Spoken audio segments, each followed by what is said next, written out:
yung aming Pangulo ng Senado, mas gusto niyang proteksyonan ng mga congressmen kaysa sa mga senador. Kaya kayo nung binanggit ni Bryce Hernandez ang Senator Jinggoy at Senator Joel, ayun. Tinutektahan si Hernandez. Si Hernandez ang nakaproteksyon ngayon. Sinabi ko, teka muna, bakit ka ako nasa krame? O di nagtalo-talo kami. Ay siguro, alam nila, hindi nila mapangangatwiranan. Bumaba siya. Kaya ko lang naman ginawa yun, sabi niya mamaya kapag tayo ang nanghiram, hindi rin tayo pahiramin. Ano ba itong hiraman ba ito? Nga punto, yun ang lumabas doon sa iyong pagpupulong, Sen. Pero sinabi ko sa kanya, ano ngayon kung hindi tayo pahiramin? Marami naman tayong sarili. Iyon pa na yung katwiran niya. Kaya niya daw ginawa yun sapagkat baka sakaling manghiram din ang Senado. Ako lang hindi ako nanghihiram. Bakit hindi mo ako kinonsulta? Bakit kita ko konsultahin? Ako ang Senate President. Yun po ang kanyang katwiran ako pa yung chairman That time, Nung i-commit mo siya sa Quezon City, sa Krame, hindi napalitan ka na nun Hindi ka ako. Tingnan mo ka ako itong account ng news. 2:15. Nung maalis ako ng chairman, 5:24. Yun pa yung palagi mo ka niya. Ako ang chairman Hindi mo binasa yung section 6 ng ating tuntunin. Basahin mo. Ano nakalagay doon, Sen? The committee alone. Sabi niya. Ako lang. Bilang kayo chairman ng komite. Sige, kausapin mo. Sabi naman ni Senator Lacson, buti naman yan, medyo, sabi niya, bro, okay na ba sa'yo kung ilagay na lang natin sa Pasay City? Tayo naman, hindi naman tayo Ayaw natin nakikipagtalo palagi. Gusto ko lang, maalis siya sa Krame. Sapagkat Quezon City yun.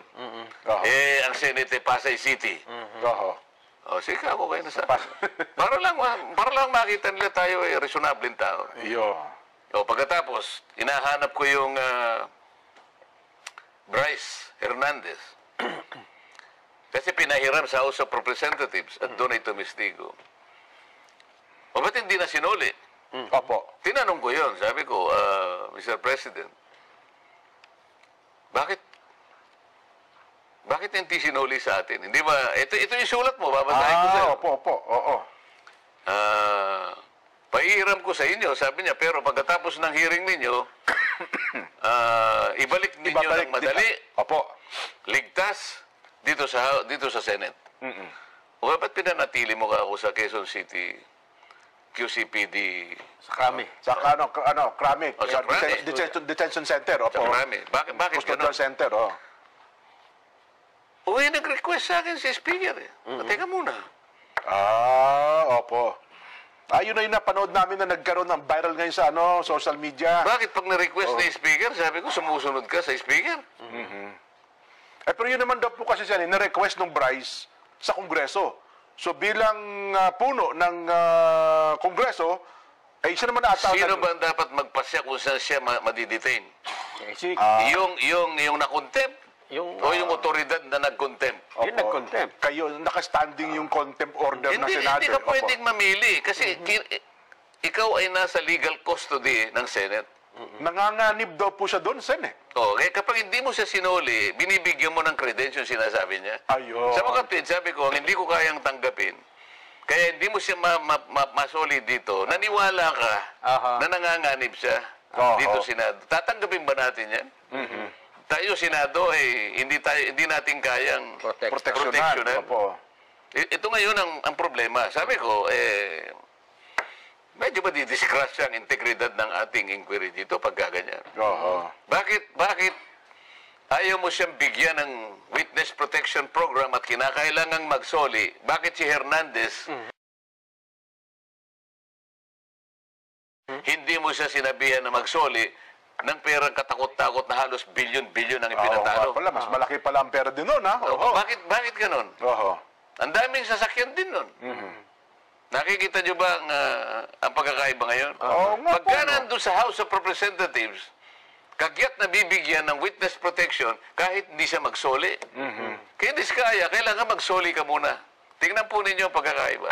Hindi naman daw ata humihingi na maging witness itong si Bryce Hernandez. Hindi ka, Sen. i-cover nga. Pinoprotektahan. Yun nga yung, yun nga yung gusto nilang mangyari. Magsabi ka lang ng totoo.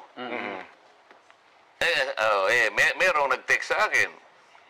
Isa sa mga tumutulong na legal officer sa mga Diskaya. May kinausap siya ng isang congressman daw. Maglaglag din kayo ng senador para hindi kayo makontempt. Ganito na ba? Oho. Tingnan ninyo, historically, ano ba nangyari kay Grijaldo, hindi ba? Opo. Ganon, sila yung gumagawa nun. Sa Senado, walang ganon eh. Yun ang nangyari kay Garma. Yan ang nangyari kay, doon sa pulis, yung Ed, nakalimutan ko yung apelyido. Pero sa Senado, walang ganong klaseng kasaysayan. So, gusto ko makita ninyo yung pagkakaiba. Meron ka bang karapatan na sabihin mo na may butas itong parang hindi totoo, parang inedit? Bakit mo huhusgahan ang sworn statement ng isang tao nung ihayag niya nung ako pa? Nung ako pa yung chairman ng committee. Opo. O bakit nung ako'y napalitan na? Ibig mo sabihin, yung proceedings namin ay papalitan mo rin. Pinagtalunan, inapprove, ito yung ginawa namin, napatunayan namin na kailangan niyang magkaroon ng protection. Ito yung hiningi niya. Kaya gumawa ko kagad ako ng sulat bilang chairman. Bininbin niya. Alam niya kasi papalitan na pala ako. Ang ginawa niyang dahilan ngayon, kaya hindi niya pinirma yung sulat ko, hindi na ako ang chairman. At binigay niya raw kay Chairman Ping. Si Chairman Ping naman, nag-uusap na raw naman pala sila, kailangan magsoli muna. Yun po yung nangyari. Sa mga tuwid, yung aming ginawang proceedings, kinu-question pa nila eh. Marami raw sa mga kasama namin ang dissatisfied sa direction na tinatahak namin. Yun pa po ang binabanggit. Siguro, liwanagin natin. Ano bang direksyon ang gusto nyo? Ayun. Di ba? Kami ang direksyon namin matuwid eh. Kayo, anong gusto yung direksyon? Sino siya para sabihin niya na dissatisfied? Sino sa mga kasama namin dissatisfied? Baka naman yung leader ng House of Representatives ang dissatisfied sapagkat puro congressmen ang binanggit.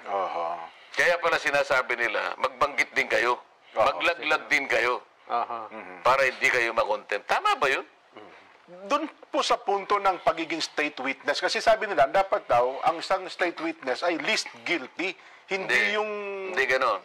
Ganun ho ba? Ang mga requirements dyan, nasa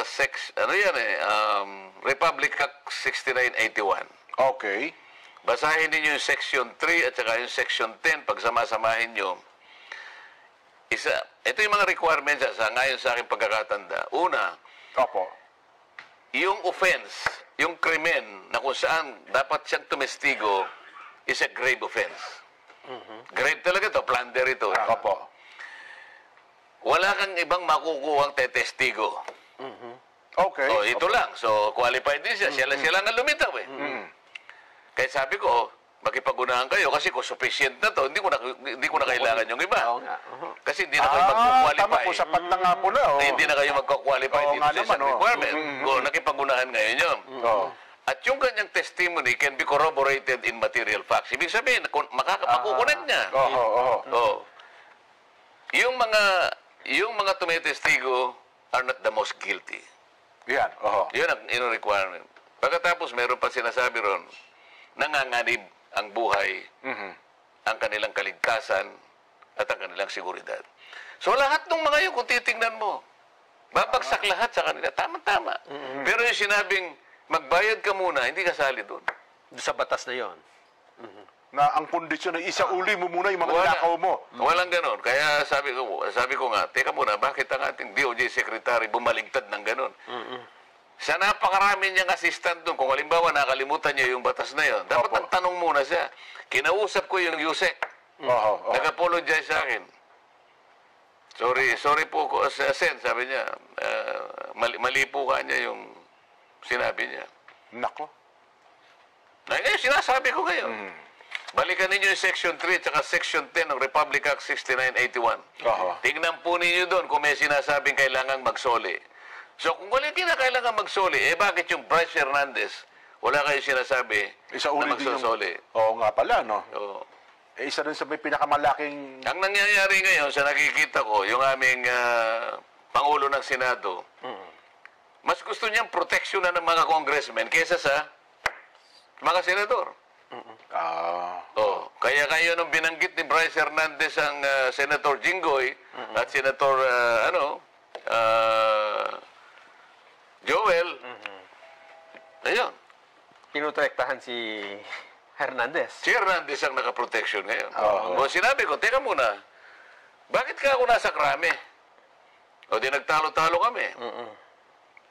Ay siguro, alam nila, hindi nila mapangangatwiranan. Bumaba siya. Kaya ko lang naman ginawa yun, sabi niya Mamaya kapag tayo ang nanghiram, hindi rin tayo pahiramin. Ano ba ito? Hiraman ba ito? Yun nga ang punto. Yun ang lumabas doon sa iyong pagpupulong, Sen. Pero sinabi ko sa kanya, ano ngayon kung hindi tayo pahiramin? Marami naman tayong sarili. Iyon pa na yung katwiran niya. Kaya niya daw ginawa yun sapagkat baka sakaling manghiram din ang Senado. Kung ako lang hindi ako nanghihiram. Bakit hindi mo ako kinonsulta? Bakit kita ko konsultahin? Ako ang Senate President. Yun po ang kanyang katwiran ako pa yung chairman That time, opo. Nung i-commit mo siya sa Quezon City, sa Krame, hindi napalitan ka na nun Hindi ka ako. Tingnan mo ka ako itong account ng news. 2:15. Nung maalis ako ng chairman, 5:24. Yun pa yung palagi mo ka niya. Ako ang chairman Hindi mo binasa yung Section 6 ng ating tuntunin.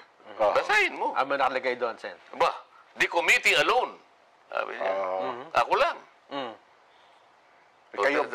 Bilang kayo chairman ng komite. Sige, kausapin mo. Sabi naman ni Senator Lacson, buti naman yan, medyo, sabi niya, okay na ba sa'yo kung ilagay na lang natin sa Pasay City?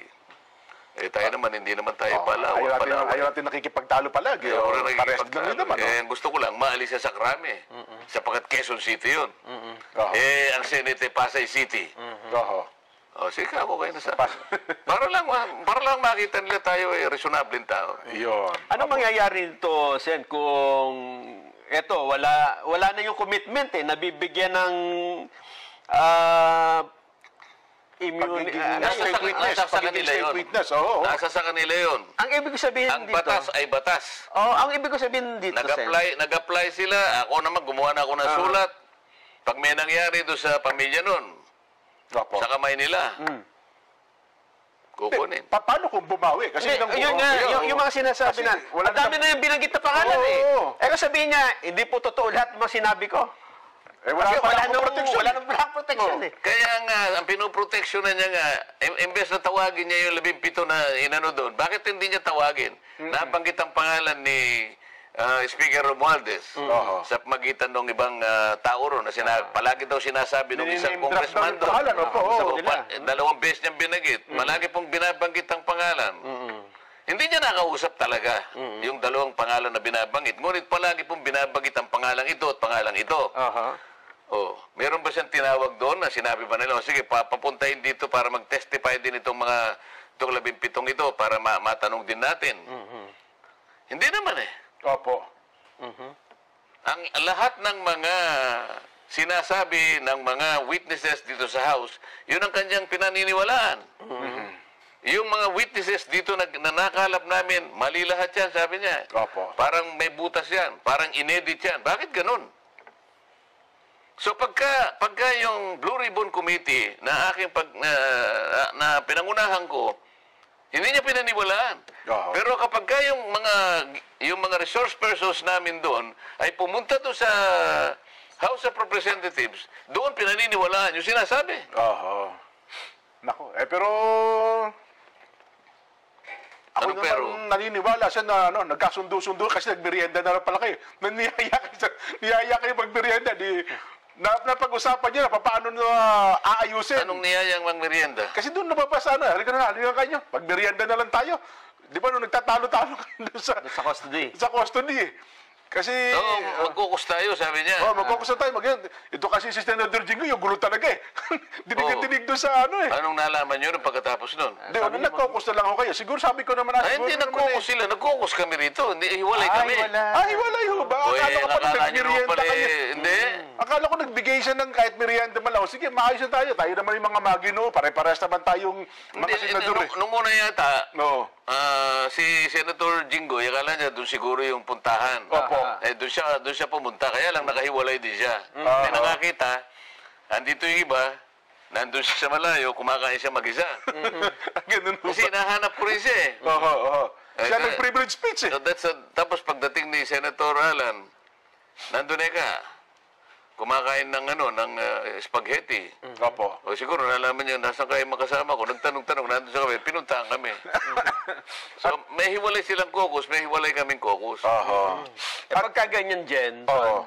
parang nawawala na ng di ba? Parang lumalabo na may makakasuhan